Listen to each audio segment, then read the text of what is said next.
कि अपना जिंदगी के सारा खुशी देती, कि अपना जिंदगी के सारा खुशी देती और तहरा जिंदगी में चहल पहल बना देती, कि अपना जिंदगी के सारा खुशी देती और तहरा जिंदगी में चहल पहल बना देती।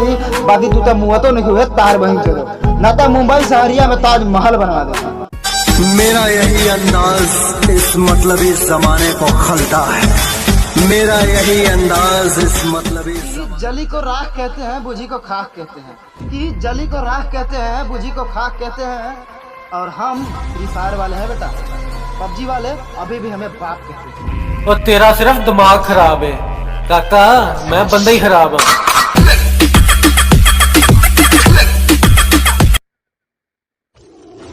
हमके मारे के धमकी देता रहा, मार के ककरा डर बा, कि हमके मारे के धमकी देता रहा, मारे के ककरा डर बा।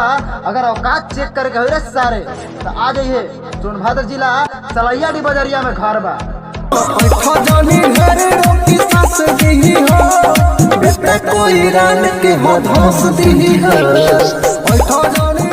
थोड़ा कम अकड़ दिखाओ नहीं तो रेल दिए जाओगे, कि थोड़ा कम अकड़ दिखाओ नहीं तो रेल दिए जाओगे। बेटा हम यूपी वाले कुशवाहा जी हैं, ज्यादा अकड़ दिखाए तो AK-47 से पेल दिए जाओगे। कोई रान के